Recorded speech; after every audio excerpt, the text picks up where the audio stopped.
The Saubhagyalaxmi Upanishad presented by Svayam Prakash Sharma. Part 2, Conclusion. Part 2, the concluding part, consists of chapters 2 and 3. Chapter 2 is about the realization of Brahm through the practice of yoga, and chapter 3 is about the 9 chakras or the 9 circles of power in the body. The Upanishad, chapter 2. Then the Devas requested Lord Vishnu, Lord, please explain to us the principle that is indicated by the final fourth, the principle that is indicated by Maya.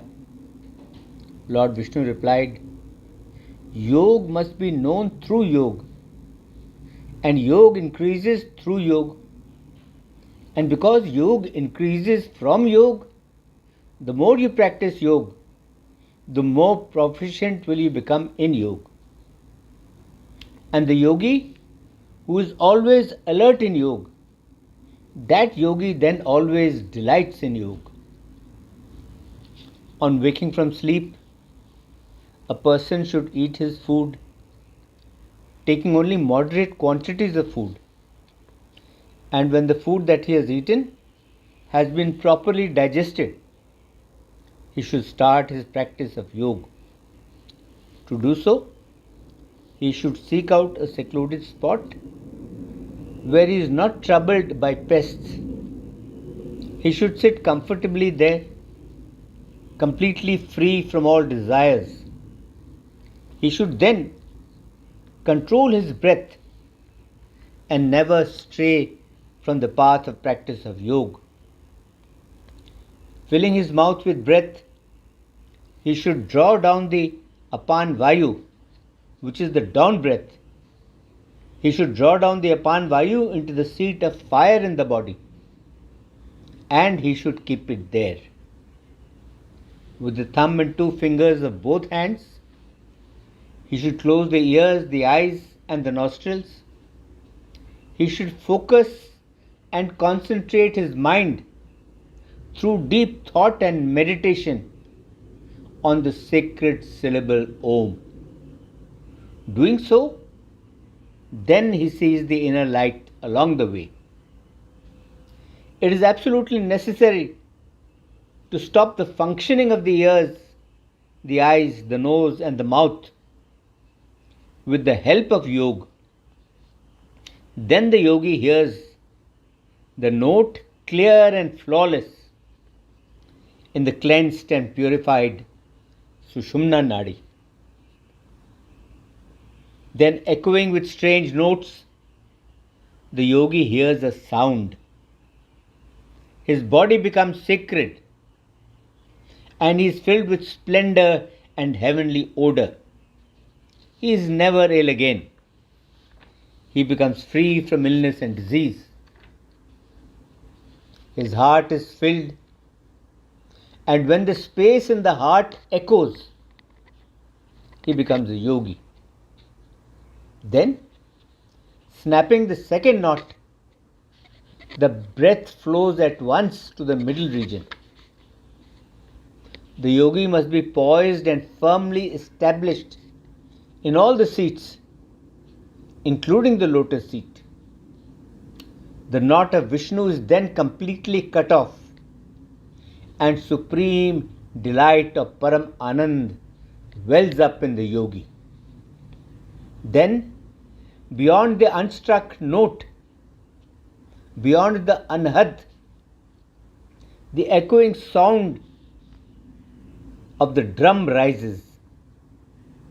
Then the knot of Rudra is pierced, and the yogi hears the sound of the mridang, a percussion instrument. Next, the vital breath moves to the infinite space, which is the final abode of all perfections. From there, ignoring the delight of the mind, the breath pervades all the yogic seats.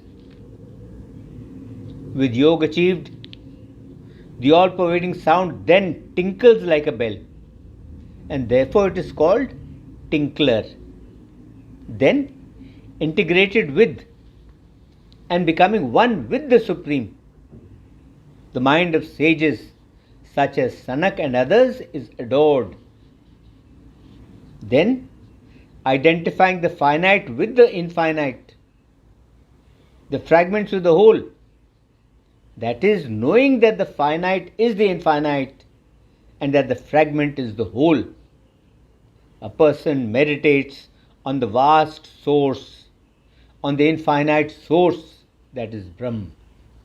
In this way, finding fulfillment, a person becomes immortal. Through the unity with the self, through the unity with the Atma, avoid all contact with others who are not the Atma. Similarly, through being the Atma, oppose everything that is other than the Atma. In this way, become the Supreme Truth Brahm and become free from all dualities. Give up the sense of I. In fact, give up the sense of the world of appearance, the world which is so unlike your Atma. For the sage who is firmly rooted in the transcendent truth, there is never again any sorrow. He becomes free from sorrow. And just as salt gets melted and fused in water, becoming one with it, in much the same way, the mind and the Atma blend and become one and the same. This is called concentration. When the breath dwindles and the mind dissolves and homogeneous bliss is found, this is concentration. The fusion of the lower and the higher self, the fusion of the lower and the higher Atma, when the fusion of the two is free from all thoughts and imaginations, then this is called concentration. Rid of the light and the glare of the state of waking, rid of the mind that dreams in sleep, rid of the mind that sees no dreams and knows no other in the state of dreamless deep sleep, free of all that causes pain, the total void that is free of all thoughts. Such is concentration. Through non-stop and continuous sight, when there is no thought of the body, it is then that the unstriving self, it is then that the unmoving Atma is realized. And this is called concentration. Then, wheresoever the mind wanders, there and just there is the prime abode. There and just there is the supreme Brahm that abides the same everywhere. Yes, there, just there is the supreme Brahm that abides the same everywhere. This concludes chapter 2. Now chapter 3. Chapter 3. Next, the Devas requested the great Lord, Lord, please teach us how to recognize and find the 9 chakras or the 9 circles of power that are in the body. The great Lord then explained to the Devas about the chakras in the body. He said, there are 9 chakras or circles of power in the body. At the base, shaped like a threefold circle of waves, is the first chakra of Brahma. In the root of that is power. One should meditate on this chakra in the form of fire. And this chakra is the seat of desires, and it yields the objects of those desires. Such is the chakra of Brahma. The second chakra is the Swadhisthana chakra. This chakra has 6 petals. In the center of the chakra, there is a ling facing west. One should meditate on this chakra as resembling a sprout of coral. In this chakra is the root of the girdle, and it yields the power to attract the world. The third chakra is the Manipurak chakra of the navel, in the shape of a wide whirlpool and a form that is crooked like a snake. Meditate on the center of this chakra of serpent power that shines brightly like 10 million suns and that resembles lightning. It has the power of competence and it gives a person all perfections. The fourth chakra is the chakra of the heart. It has 8 petals and it faces downwards. In the center there is a linga of light. One should meditate on this.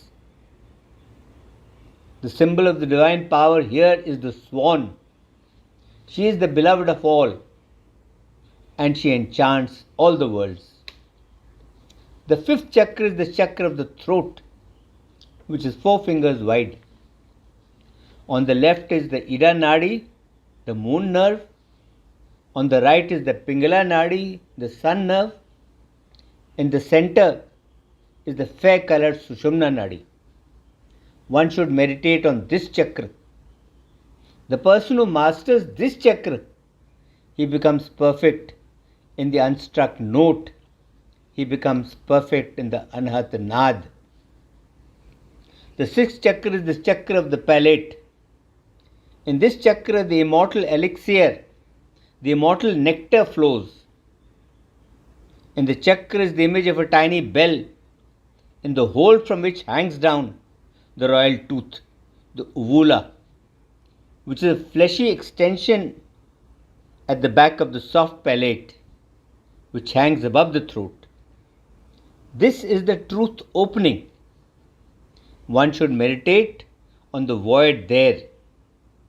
Here in this chakra, the mind dissolves. The seventh chakra is the Agya chakra, which is at the root of the skull and which is of the size of the thumb. The eye of knowledge, shaped like a tongue of fire, is there. One should meditate on this Agya chakra, which gives a person power over words and eloquence in speech. The eighth chakra is the chakra of Nirvana, the Brahm opening shaped like a thread of smoke, thinner than a needle. One should meditate on this Brahm opening, which is the seat of meshes, which is the giver of salvation. Therefore, this chakra is the chakra of Supreme Brahm. The ninth and last chakra is the chakra of space, which is the lotus of 16 petals facing upwards. Its pericarp in the middle is shaped like the triple peaks, the center of the eyebrows. One should meditate in its center on the upgoing power of the supreme void. There indeed is the seat of the full mount, and that is the instrument of the fulfillment of all desires. Whosoever constantly studies this Upanishad, he is purified by fire and air. He gets to possess wealth. He marries and has a wife. He has good children. He has lands, elephants, animals, milch cattle. Female attendants attend on him. He has yoga and knowledge, and he is freed from the cycle of birth and death. Such is the mystic doctrine. Yes, he is freed from the cycle of birth and death. Such is the mystic doctrine. This concludes the Saubhagyalaxmi Upanishad. Om Shanti, Shanti, Shanti. Om.